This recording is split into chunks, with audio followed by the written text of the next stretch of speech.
Hey, Danny, where you at? What? Where you at? I'm out here in the cornfield. You're going to have to raise your hand.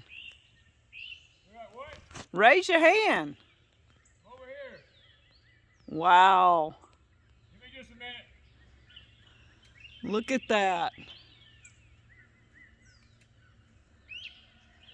1 week after that hailstorm, I think it did some good. Whew. Gosh, it's in the 40s, high 40s out here this morning. It's cold when you're fooling with wet corn. My hand's all wet, corn. And today's May the 2nd. May the 2nd. That don't happen very often in the deep south. You know, we got some squash plants here. The other day, these were completely submerged underwater. And I'm shooting through a fence, so. Yeah, but they've pulled out. They're doing look really, how pretty really they're blooming. Yeah, they're gonna make it, I believe. I think all of them might if it don't rain real hard again. And the let me get out of here. I got to feed my babies this morning. This right here, my corn, my Danny corn. I walk through it every morning, and I take out the weak. I'm one of them kind that only the strong survive. You know, stuff like this, that's weak. You know, I can't have that in my corn. And these babies right here every morning, they sit here and wait on me. They want their corn on a daily basis. I had corn-fed beef, but it ain't the kind of corn-fed y'all thinking about. They get the green stuff. They love their corn. They like their corn now. Buddy's getting the tail in. You got to give him a good... Well, Buddy... He's trying to eat off the... Well, he's got one on the ground. I don't stand here very long. I just kind of let them eat out of my hands a little bit. You know, a lot of people just plant their corn and they just... throw it out there. Y'all eat it. A lot of people plant their corn and they just go off and leave it. You know, they're like, oh, well, let it do what it's going to do. I don't do that. When I plant my corn, every day I walk through it. And if I see anything that looks like it's weak, I take it out. I don't want that in my seed stock. I don't want that in my corn. You know, when I first started out, it looked like it was real close together, but you look at it now, I know you're looking through a deer netting and it may be a little of an optical illusion, but some of it's 10 inches apart, some of it's 2 feet apart. But my stalks on a lot of my corn right now is almost as big as your wrist, and it's only shoulder high. And you can see how well it's doing. Now, you know, I mean, we can have a storm come in here like that hailstorm the other day. Now, it done a little damage to it. It stripped the leaves up on it. A lot of it's got shredded leaves and stuff like that. But what you have to understand, I don't fret a lot about the hail if it don't do any damage, because hail is God's gift. If you want to look at it like this, I'm going to give you we talk about the year of solutions. Let's talk about the positive side of something. Hail is God's gift to the earth in bound up nitrogen. Because when electric storms happen like we had, and the atmosphere is charged with electricity and nitrogen is bound up in the droplets of water, when those droplets of water freeze into hail, you get these big old globs of ice, which is nothing more than frozen nitrogen deposited on the ground all around, and then it melts and goes into the soil, and you get these giant quantities of nitrogen in big doses into the soil. So we're looking at it from a positive aspect, you know, not a negative aspect, because to be honest with you, it didn't hurt it. As a matter of fact, I think our garden growed after the hailstorm rather than decreased. After a particular storm like that takes place, you got to hit that garden first thing in the morning. I know there was a gentleman a couple of days ago that Wanda and I were digging our potatoes, and he's there like 10 o'clock in the day, and he goes like, y'all got them taters dug already, you know? And I told him, I said, yeah. I said, all vegetables have to be picked before the sun hits them. If you wait till after the sun hits that vegetable, or even potatoes, like digging them, you want to do it before the sun gets up. You want to pick your beans before the sun gets up. You want to pick your tomatoes before the sun gets on them. I mean, your squash, all this stuff. Why do you think farmers markets are so early in the morning when they start. They've got up before daylight and went out there, most of them, if they're a responsible individual and work hard, they don't pick it the evening before and make it wilt overnight. They pick it early that morning, and that's the way we used to do when we were truck farming. We had to be out there with little headlights, and we picked and picked and picked, and then by 7 o'clock, 8 o'clock, we was already at the farmer's market. You know, same thing when we used to pick cucumbers. They dropped me out in the field when it was still dark. And as soon as it got light enough to see all them plants, we was picking cukes, you know. And when we loaded them bags on the trucks, they were headed to market with them. Because when the sun hits them, they just don't hold up. So we're gonna go over and take a look at some of the other things we got going on in the garden. Okay guys, this is our pink-eyed purple hulls. They are jumping now. They're making a good start, so we're kind of anxious to this warm weather, if it ever gets warm, to get them off and get them running pretty good. All right guys, these are the small wonder spaghetti squash from Hoss Tool. They are starting to show out. I mean, we're taking time every day and weaving the vines back on top of the rows. But I mean, it doesn't matter where you look. You know, they're a hybrid, yeah, but everywhere you look on them, there's a squash. I mean, they are squash everywhere. And two, we have the electroculture right here on the south side of the plant. And I'm telling you, if they work in like a 3-foot radius, we really need to put more of them out. You see what's happening to these right here. Look, there's none right in here. Look at this. Starting right here. See, that takes care of that plant down there. It takes care of all that. Yeah. Then You get right here, there's nothing in here. So look how little the plant is. That one's small, and this one's starting to take off, but it's still little. It's not doing what the others are doing. And then we got right here, look at our cukes. We got cucumbers that are just kicking it. Now what I've done is I took pantyhose on this metal cattle panel, and I have pantyhose tied up for static electricity, and it's all down this thing I have them.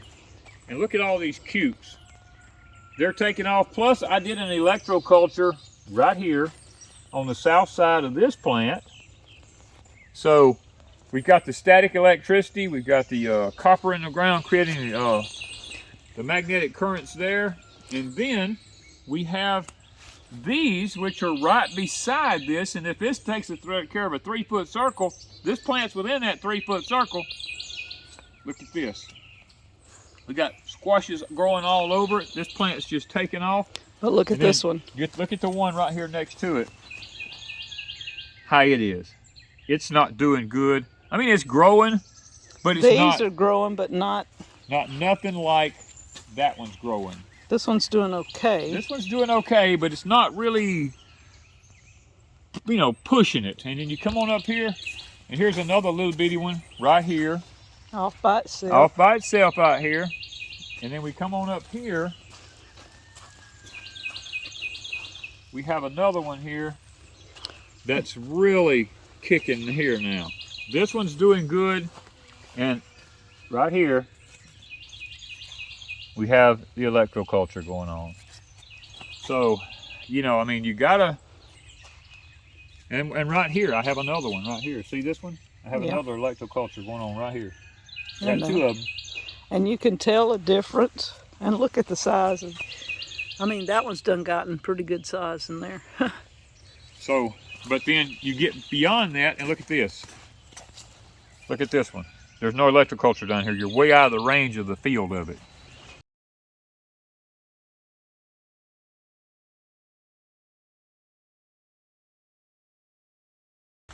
Now these took a beating from These took a bad beating. Hail.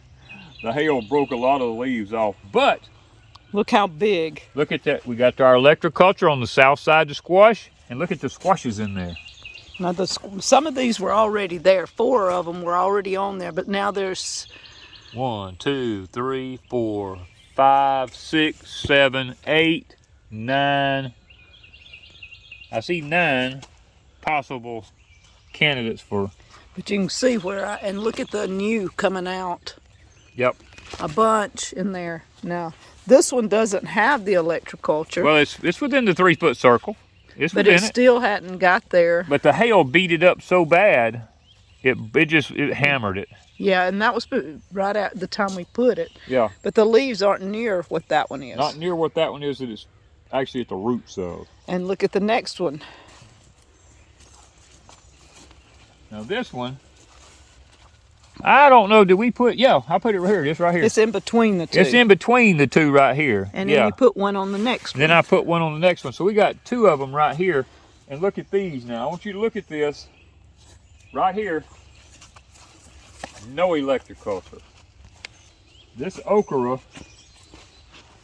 the other day was just like this right here. Bugs had done started eating the leaves off on it and everything. And I told Wanda, I said, let's just experiment. We stuck one right beside it. And this one is within the 3-foot circumference of it. But look outside it. Look outside it right here. Those aren't. These haven't even grown. Look at this. These just haven't even, and something's eating them. Well, no, that's where the hail broke it off. Oh, okay. Hail broke it off. See, they're not even growing. They're not even growing. This is one of the plants we just decided to put in here because people have been asking about the coated cages. And I couldn't answer it until I put one in here. And it looks like so far... The plant's growing and doing with the electroculture, but let's see. This one doesn't have it. It's within the 3-foot circle, this one is. But it's already got little tomatoes on it. Yep. These are the two that were way older, and the freeze knocked them down and just about killed them. We thought they were dead. As a matter of fact, I wouldn't have even fooled with them. But I left them. Wanda left them, and the gentleman brought and put some wire cages around them. And they have pulled back out. Now, these has been in the ground now, a month. Since March. Since March, yeah, they have been. Yeah, they've been in March. Yeah, these were put in April. Yeah, these went through the freeze. These did not. Yeah. Yeah, so. And these have outgrown these. These have already caught up with these, just about. That's crazy. That is crazy. Okay, guys, these are some eggplants that Miss Wanda planted. Now, they were like this. Look at this.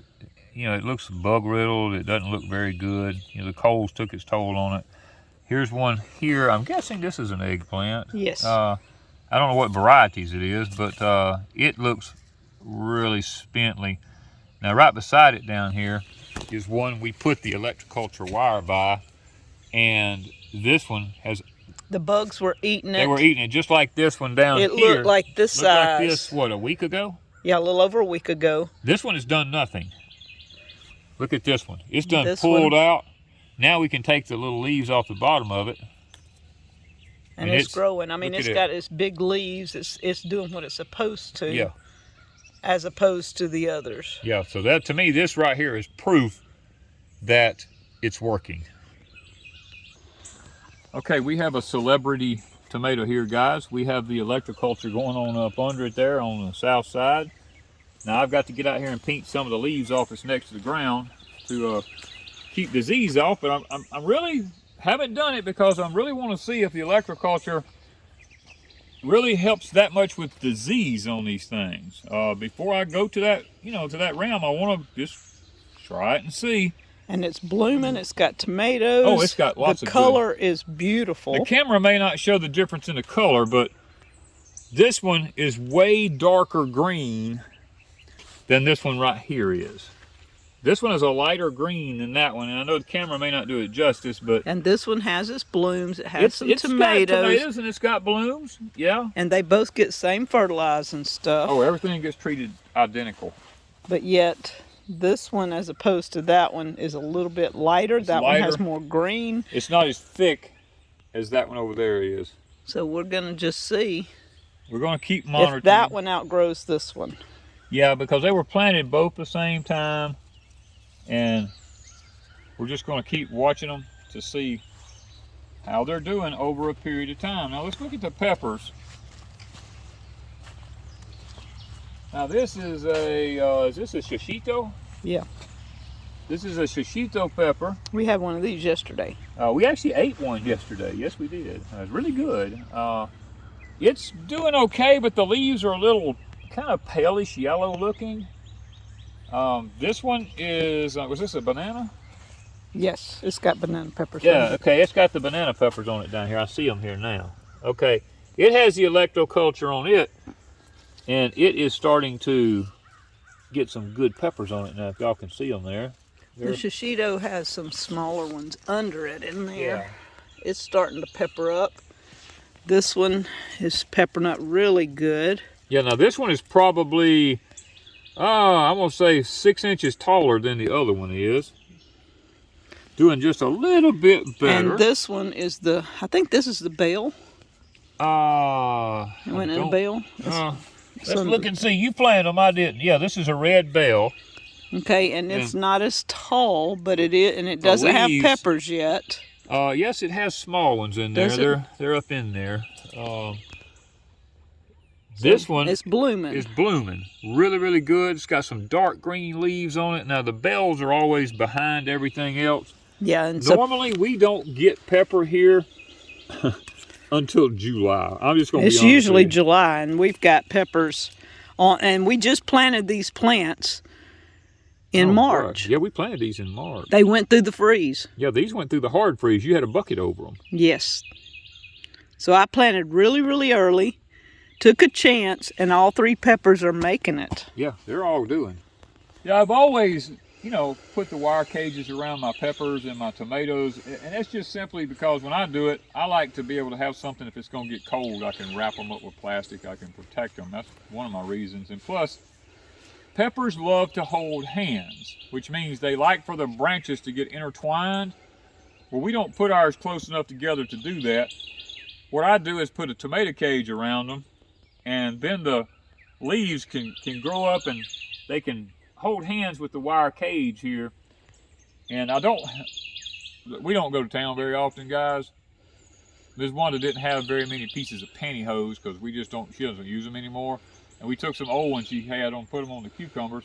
If I went to town more often, I probably would go through the ladies department, and I know it looked a little crazy, but I would get some pantyhose to bring here and tie on these for static electricity. Now you can run a copper wire down into the ground, come up this, run across to this one, go into the ground, run across to this one. You can do it in series down through here and create your own antenna. Now, we haven't done it simply because we're experimenting with Mr. Mickey's electroculture coils down there. We're giving him the benefit of the doubt without doing anything any different. We want to do the actual test the way that we feel like it's best to do it. And 2, just simply having wire, like our, like the wire cages and the cattle panel. Wire is a conductor. It's a conductor of electricity. No matter whether it's copper or wire. It doesn't do as good as copper. Yeah. Because it corrodes over underground, but it will work to an extent. Yeah. Now, it catches your electrical stuff coming through the atmosphere. That's the reason for the pantyhose. Helps to create more static electricity is what your plants need. And then we've got this end of our Danny corn down here, guys. It's just beautiful. I mean, it is beautiful. And you can see this is not bug damage. No, this is not. This is hail damage. Hail hit this and split it up. I mean, now some of it is some bug damage. We had some worms, some army worms got in it when it was little. But when you see the ears split, I mean, like this, the blades, like this one, it's all shredded up like this. That's where the hail was just beating against it. Yeah. It was doing it. And, I didn't spray my corn. I really don't believe in spraying. And we found some bug damage. Like I have one right here. This one will have to be pulled out because the whole, well, I say it has to be pulled out. It might not. I'll have to look and see. The worm did find it. Yeah, he got down in the tops of this one. This is why I tell you I walk my fields every day. And this one I probably believe it because they didn't get it all the way out in there. And I killed the worm earlier with my fingers. I went through here and mashed and killed him. But what'll happen is a lot of people go, oh, well, that still is no good. As thick as this corn is, this will still put on ears in between these, even though it doesn't have a tassel in the center to silk out. There's enough pollen from all the rest of them to actually pollinate the corn that's going to be on this one. This one doesn't necessarily have to have the silk in the top of it. As long as you got enough here to take care of the now, other. If you only have a very few, no, I would say you're going to lose out. But now, like this one here, I've got 3 real healthy stalks sitting right there next to it.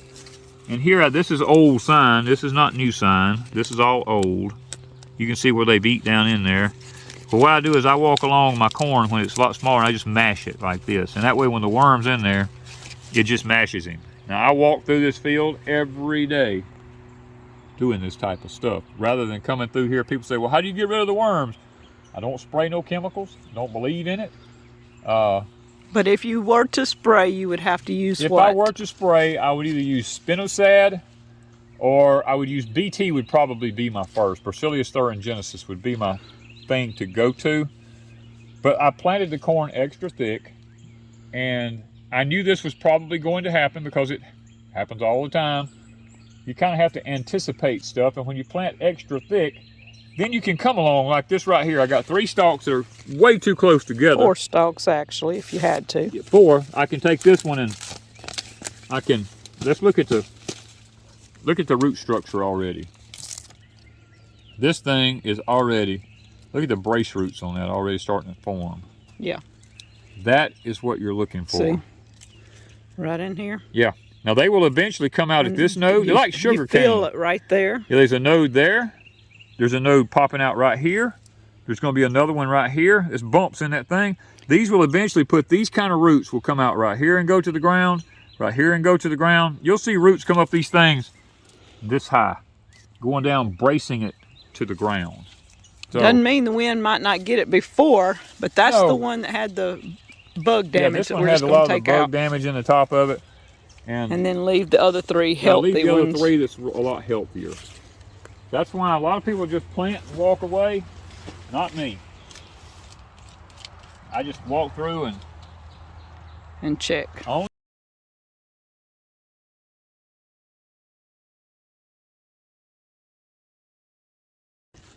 Okay, guys, if y'all remember, if you watch us on a regular basis, you remember in my high tunnels throughout the winter, through the hard freezes we had here, we had 2 of them. We had a tomato, we called it our mystery tomato.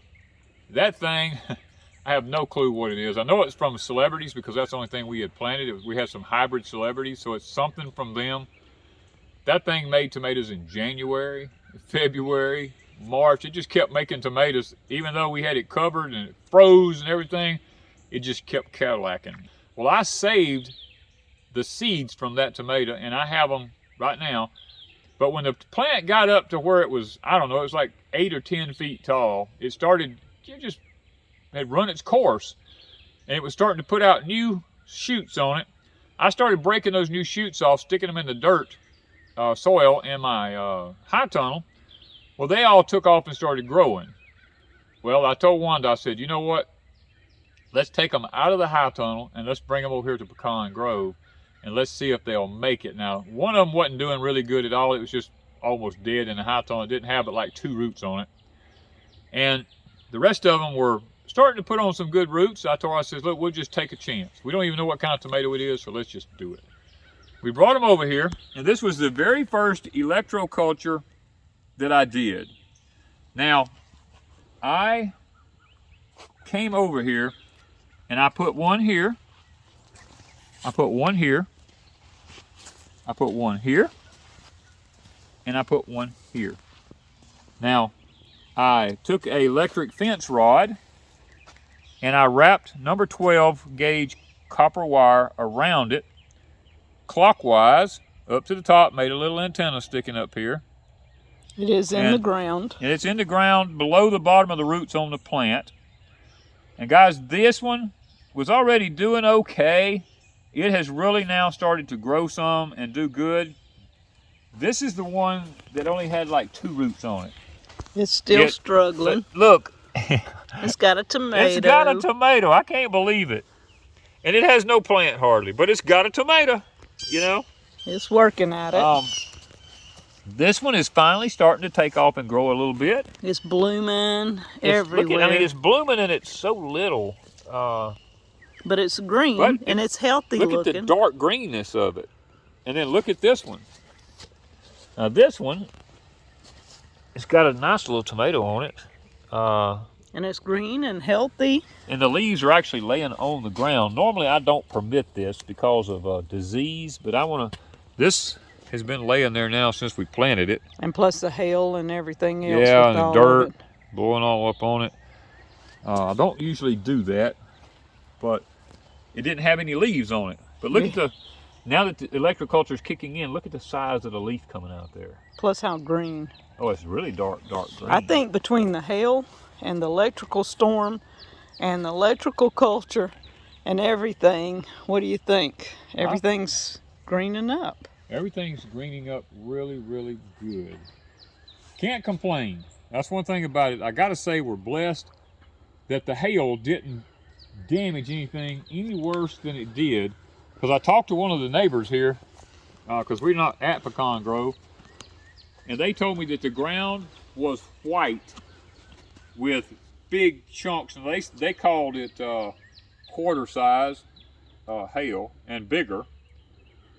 Said the ground was white with it down the road from here and everywhere. So guys, I can't complain. It fared pretty well. Now you can see where it hit the squash leaves. It busted them there. It beat them up there. I took off a lot of leaves that were broke up. Miss Wanda came through and done some heavy pruning on it ahead of time. Squash need regular pruning. When you've got lots and lots of blooms on a squash plant, like yesterday, this place was covered up with honeybees out in here. We noticed that the honeybees were traveling around some of these and missing the blooms, so we had to come back and like pinch off some leaves so that the bees could see the flowers. And once we started doing that, man, the bees was hitting them, coming and going. So, but it really helps with squash if you do some heavy pruning on them as you go along. All right, guys, the stand-up garden planter is just going crazy. It looks amazing. You can see the zinnias starting to bloom out. It's amazing. I love watching them. Different ones. The borage is fixing to bloom out like crazy. You can see here. And borage is good. You can use the leaves to eat. That's fine. Has many medicinal purposes. The kale, we've been taking some of the kale off, but you can see it's looking good. I've got some rainbow chard right here that took a beating, but it might come on back out. Got some kale here, cilantro. This, whatever this is, still is going crazy in there, but it hasn't grown much. It's kind of shaded out. There's some more rainbow chard. It's kind of getting shaded out. But the borage is going crazy. Got our little friends in here. Come on. The stand-up garden planter is doing really well. You just have to figure out what you're going to plant in it. But zinnia seems to work really well, and the borage. It's two best things. Kale next.